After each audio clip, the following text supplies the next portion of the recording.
Okay,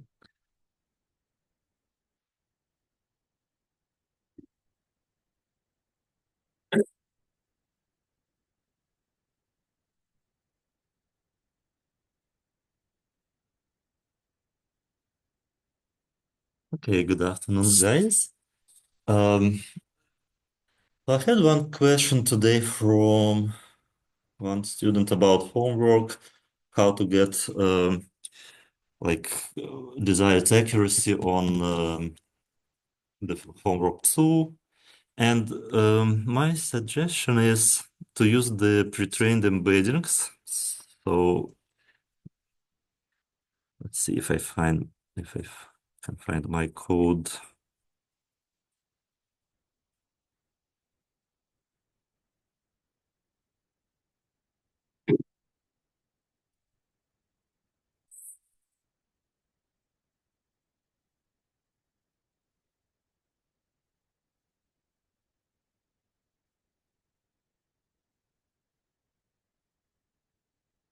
Mhm. Let's see.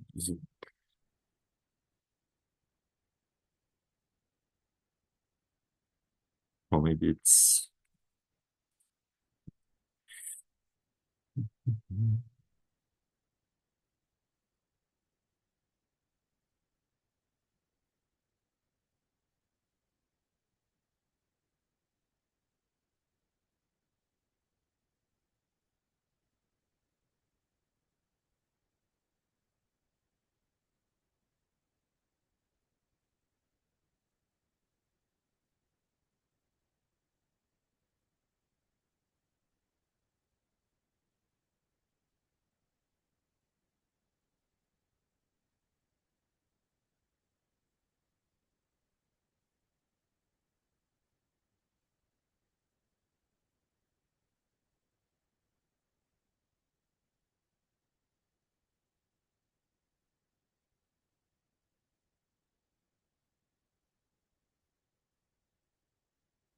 Well, the idea is that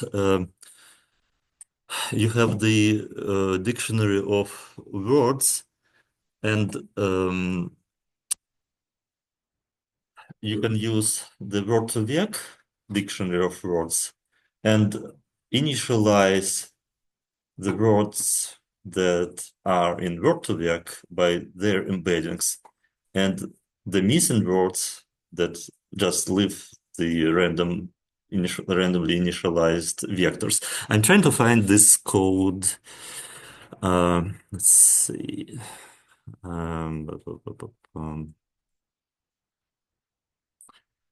Yeah, and also we combine embeddings um,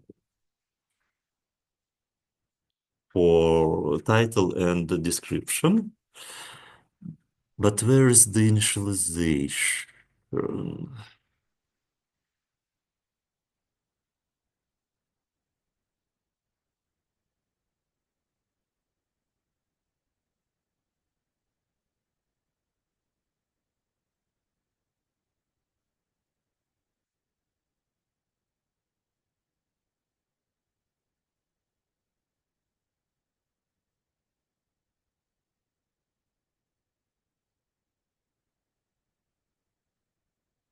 Well,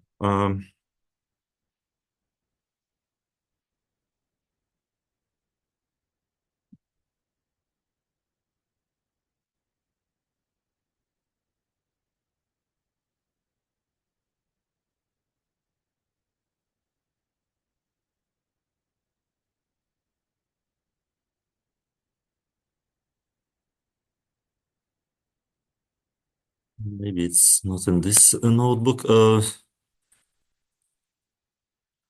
So the idea is that you create the mask, um, just the mask like true if this word is in the dictionary and false if it's not in the dictionary of word embeddings.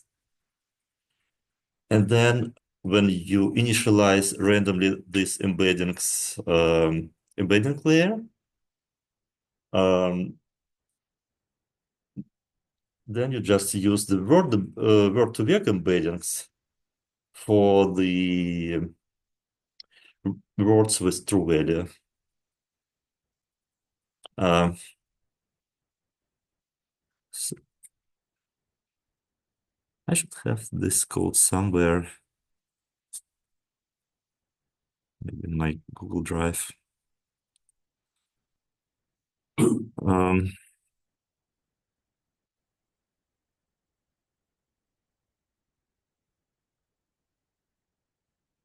uh, uh, was it you who asked the question? No, yeah, I just read this morning email. So, did you get the idea, or you need a little bit, uh, like the code? 1 second, I can find the code. Um, I, let's just-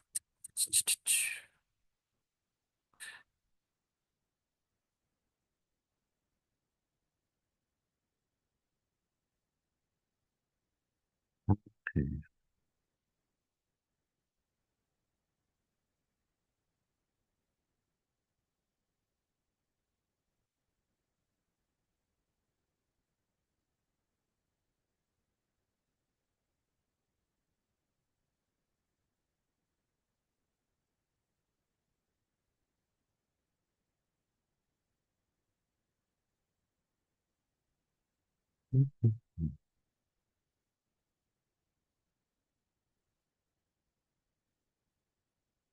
It's not this one. Okay, I will find the code and share with you. But this is the main idea, that when you initialize embeddings, then you substitute the lines which corresponds to embeddings from word to vec with these embeddings. And then it will help to converge you and also combine it. Yep. What's the desired accuracy that we should be getting?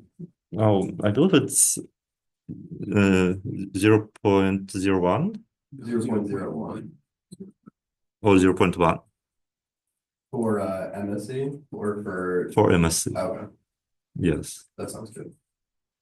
And I had this Souls notebook, um, but let's see, maybe. But I hope you will be able to code this as well. If I were able to code, you also will be able to just look at the initialize these embeddings with word-to-vec embeddings if they exist, and if not, just leave random initialization. Okay, so today we will go to neural network. So I didn't plan to code today, so it will be a lecture. I'll and we will finish language modeling, and we will code on Monday the neural network language models.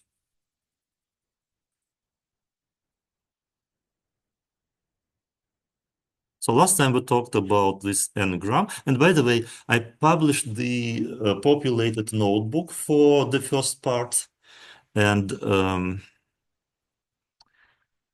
on GitHub.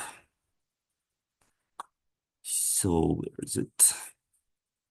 Week 3. So now you have this notebook from last class actually solved. You can just run it. And there is only one problem left for you.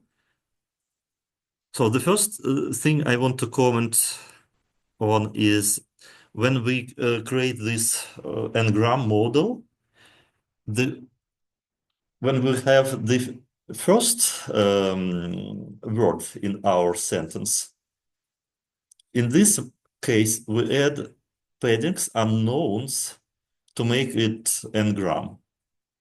So for the first word, we have like n-1 unknowns and then the first word.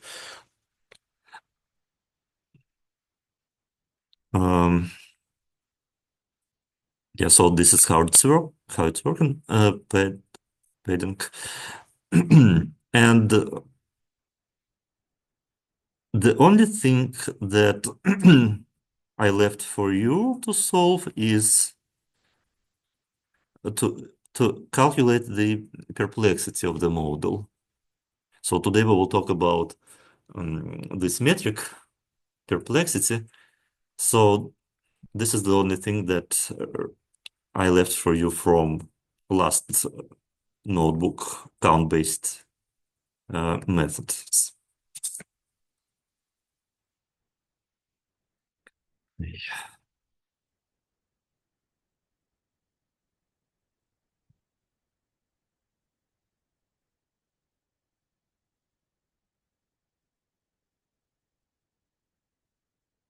Okay, so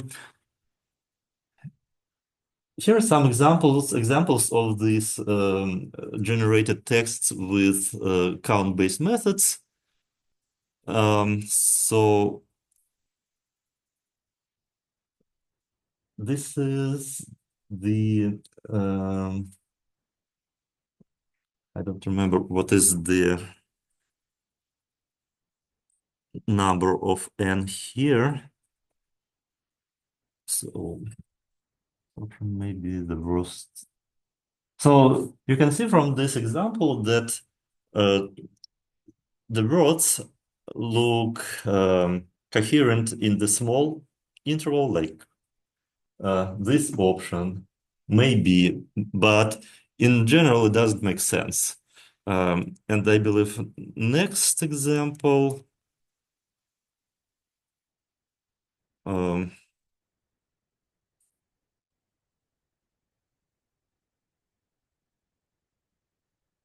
when I talk a bit, um,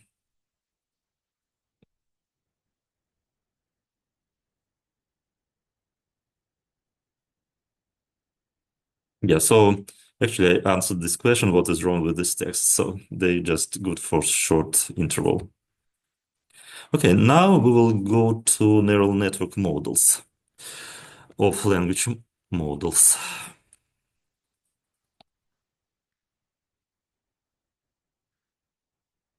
So our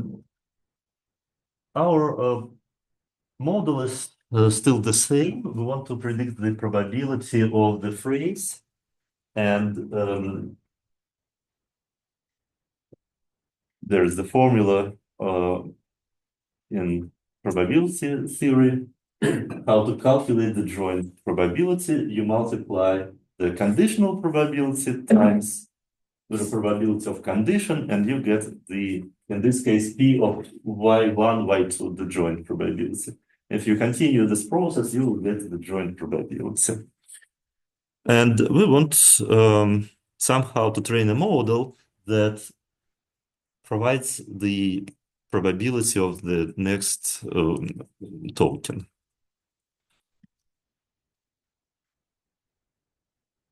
So the general approach will look as follows. We have the neural network that will predict the probability of every token in our dictionary. And here are some more details. We have input embeddings. Then we have model. And this model predicts,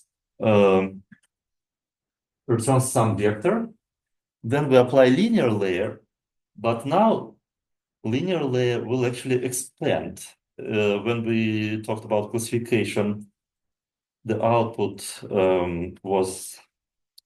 had the shape of the number of classes. In this case, the output should be of the shape of our dictionary, of all the tokens in our dictionary. And after applying softmax, Do you remember the formula for softmax? It's so every output here is the product of the row of matrix W with this vector, let's call it X input.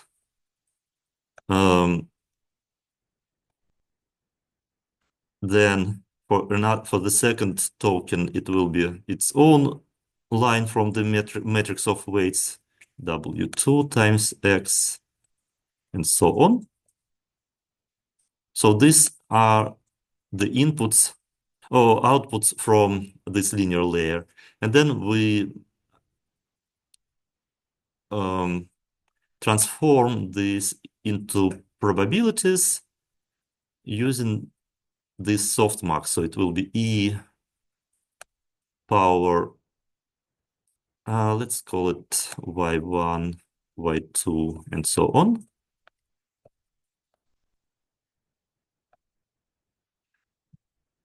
So we can convert this into probabilities using this formula. And here the sum of these exponents.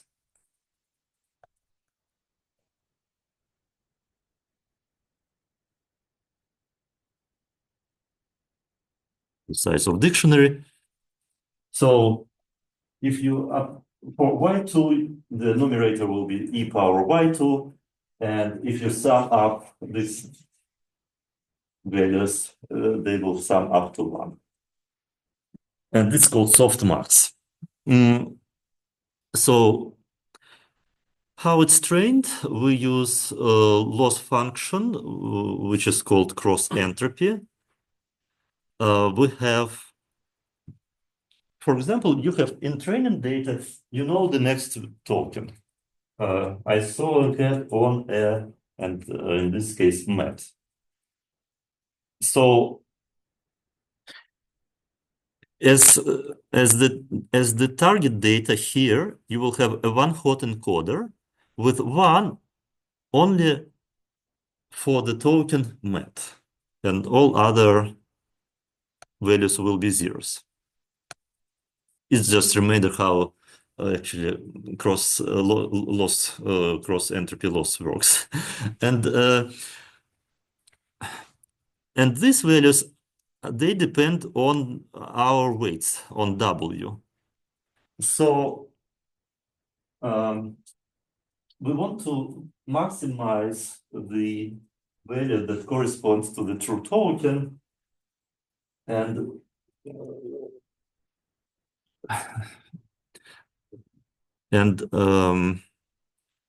then the formula, I believe it will be later.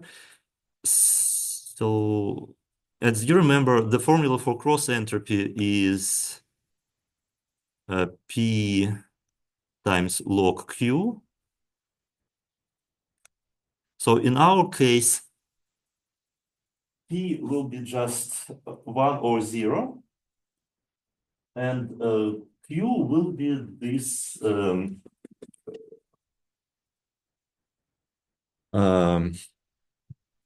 this fraction. And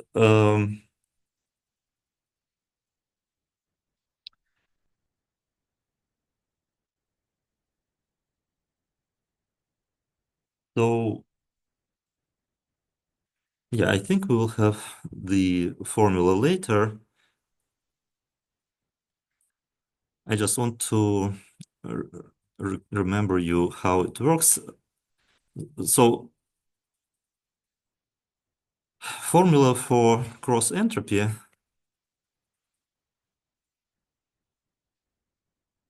is this one, and then we sum up over all possible probabilities. But because we will have one hot encoder, we will get only one term from this sum. We will get only one term when I corresponds to the token from our target. And if we had, for example, if we had in our batch, for example, 5 words met, then we will have 5 terms like this. And in the end, when we divide by the total number of words, we will get the count of these words over total number of the words times, and here we will have log of this softmax with corresponding index I. And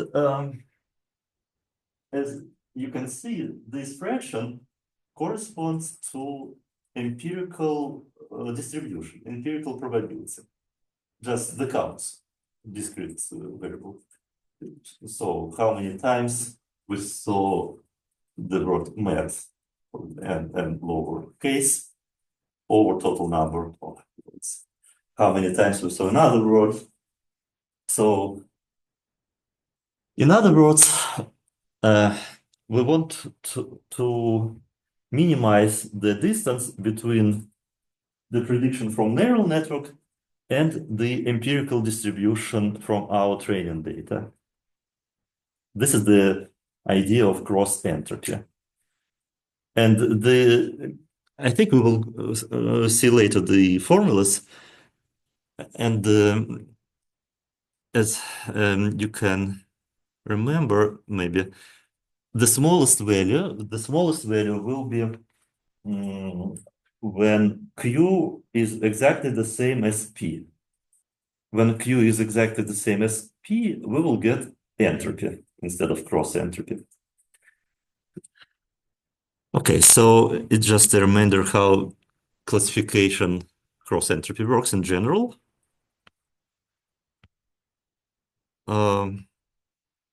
And I think we will see these formulas later.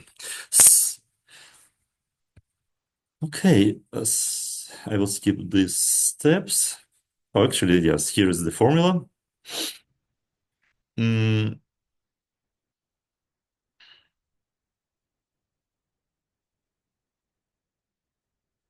and here is the visualization. Okay.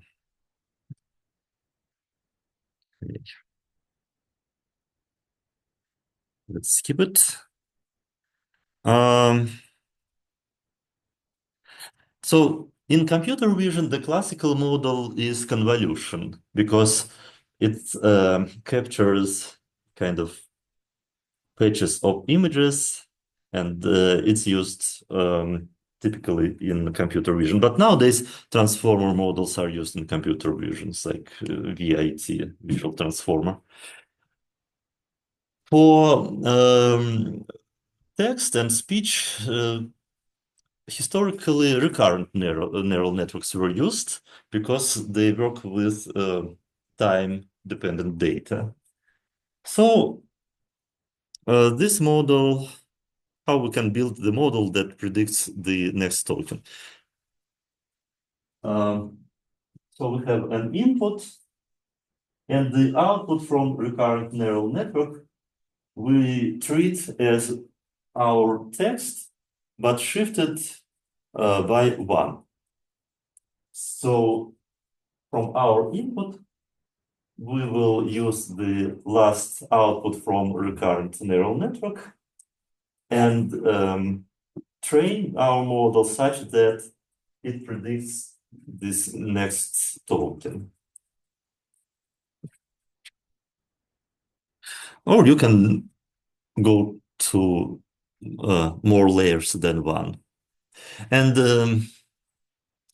there was a research that, like in images, shallow layers in images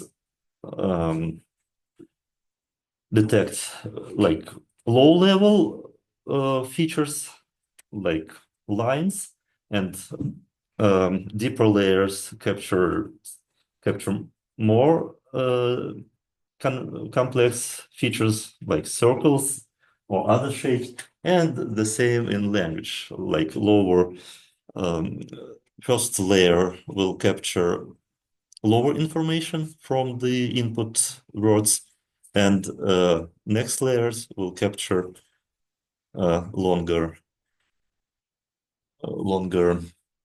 phrase information.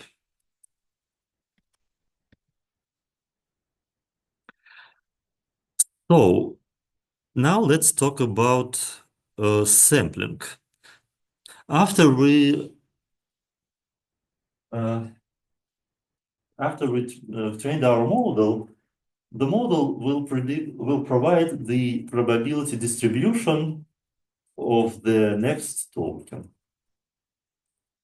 But after that, as you remember, it's not a good idea just to take a token with highest probability, because then we will have always the same results. For example, for the phrase I saw a, we always will choose cat. So anytime you type the first three words I saw a, your model will always return I saw a cat. But maybe you saw a cow or what.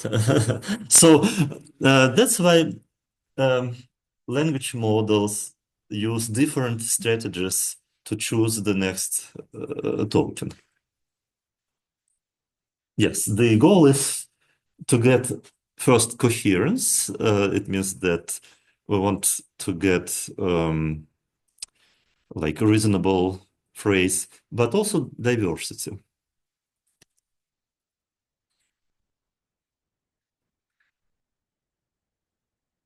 Did you hear about sampling with temperature, softmax with temperature? So I believe this is the first idea. Instead of softmax, using softmax with temperature. And the formula is as follows. We, instead of using the logits here, we divide these logits, by logits we mean the output before softmax. We divide by some parameter t, here is tau, which is called temperature. So let's go to visualization.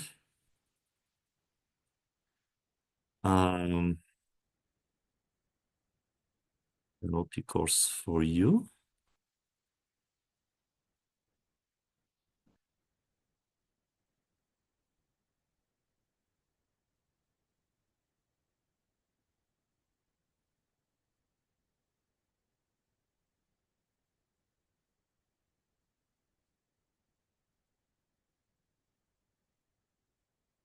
So what is here? Here is just some distribution, and we can play with temperature.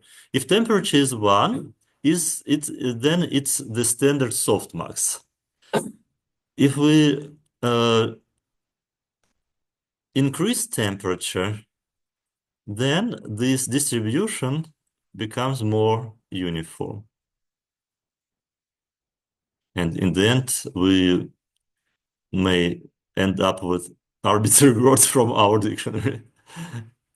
So if we make our temperature lower than 1, then we will get kind of delta function, the distribution that will return always the same token. So it will be the same as taking the token with highest probability, or it's also called greedy strategy, just to choose the next token with highest probability. And so on this notebook that Well, it's actually not so informative. But we will see it later, that if your model provides very random outputs, like random phrases, then you should a little bit make smaller temperature to make to force the model sample more probable words. And on the other hand, if your model provides very similar answers, you can increase temperature. But typically, we use lower temperature. But this is general idea.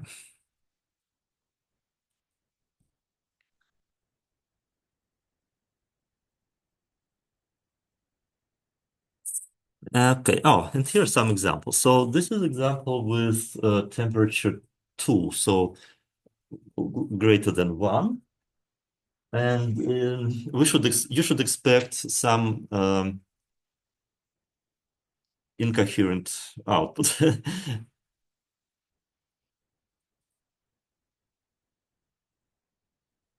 Um, yeah, so this is just some random words. Let's see. Here's the temperature 0.2. And then we have very coherent text, but it repeats itself after some moments because it samples most the words with highest probability, and so it repeats itself. Okay. Uh, yeah, so this is like a diagram. If we increase temperature, we increase diversity, but we decrease coherence and vice versa. Okay, next strategy. So there are about 5 strategies. So the first is temperature. The second is top K. This is a straightforward idea. You have the probabilities for every token, and then you sort these probabilities and take the top K. After that, you sample only from these top K rows.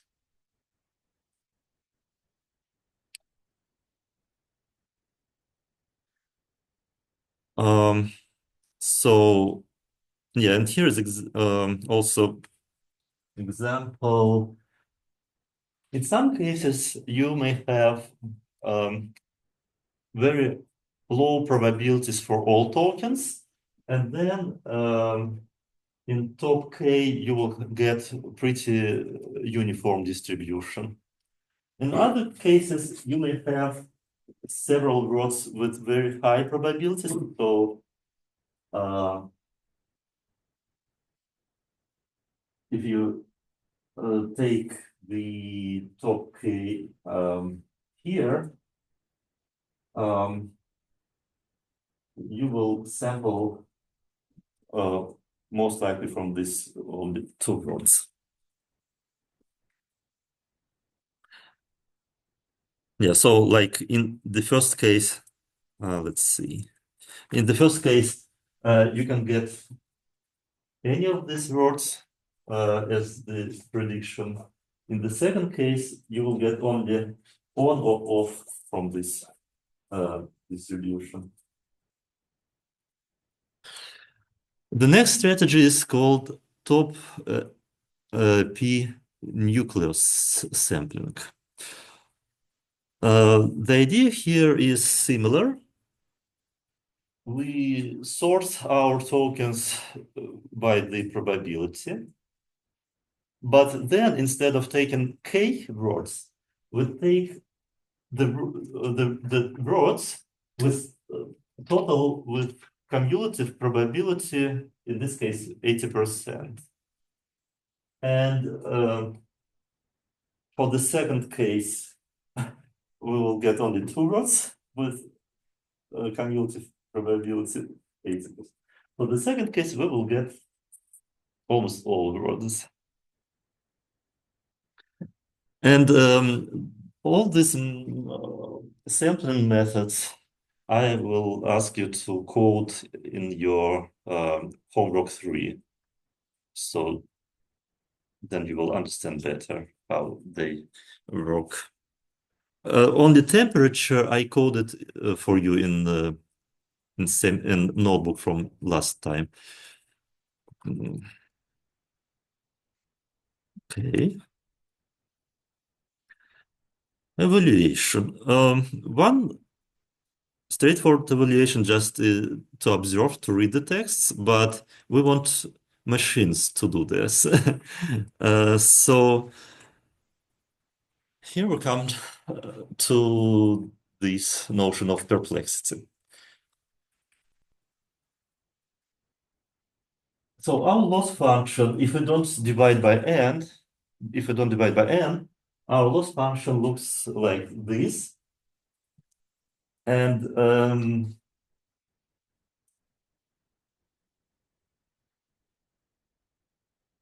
if we wait a second, it's not a loss function, it's the likelihood, log likelihood. We maximize likelihood, but if we use negative sign, then we call this negative log likelihood or negative cross entropy.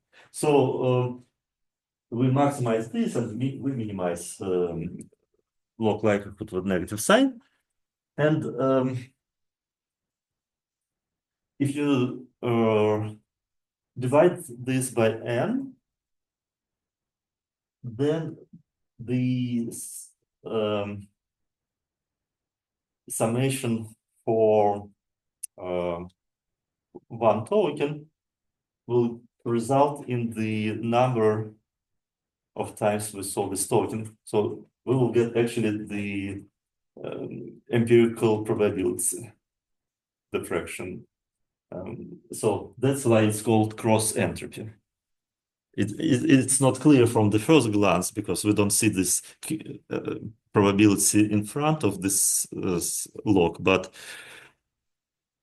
it's there. So, and you remember on the first week we talked about perplexity, and the definition was the definition was 2 power negative no, not negative, positive, 2 power entropy. And do you remember if we have the fair die with n faces, for example, then this value actually is equal to n, the number of sides. There is also notion of perplexity for models. So that was definition of perplexity for probability distribution for random variable. But there's also definition for perplexity for model. And if you Google this, perplexity,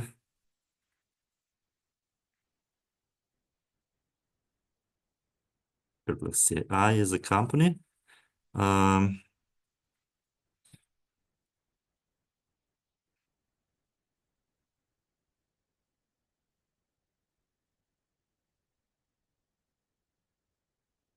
So yeah, you'll find that there is definition for perplexity of probability distribution that we used on our first lecture.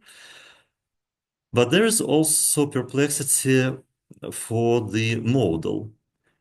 So for the model, if the model predicts probability distribution, then perplexity is defined as follows, as B is the base of logarithm, as the sum of logs of these probabilities that provides your model. And if you take this 1 over n inside the log, then it will result in the power. It will be Q, and sum of logs is the product of logs, so it will be product of Q's power -1 over n, and b will cancel and log will cancel out. So it's another form of definition. Perplexity for the model. In language models, there's another definition, and there is this um, relation to entropy. As I said, perplexity. Sorry, yeah. If our p is empirical distribution, then it will be just the cross entropy. And the cross entropy cannot be smaller than just entropy. So in the best case, Q should coincide with empirical distribution. So minimizing this cross entropy, actually, we force our model to be closer to empirical distribution, to the data. There is also perplexity in language models, and it's called perplexity per token. So in this case, division by n stands for normalization, because we can use a long sentence, and then we will have a lot of terms here. We can have a small sentence, and division by n actually normalizes our sentence to one token. So this is called perplexity per token. Okay, we have 1 minute left.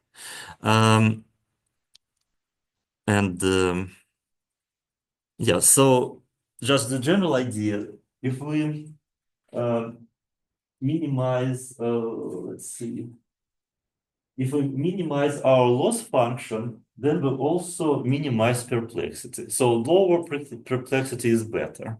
And typical the best perplexity will be one when loss function is 0. And in current large language models, perplexity is about 13, 15. Okay, I think we should stop here.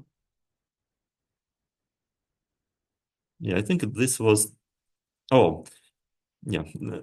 Next time we should talk about also interpretability, how some neurons actually learn the meaning from the phrases, because it was actually the turn point for NLP when neural networks became able to understand the sentiment of the phrase. But we will talk about this next time. And also example of generation of math text that looks similar like math, but if you read, of course, there's no sense at all. And generation of the code, and how neurons learned actually trace the opening parentheses and closing parentheses. Let's talk about this next time, because it's 1:45.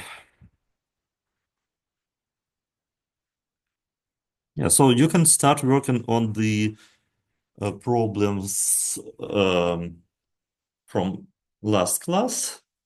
There's only one problem left to calculate perplexity.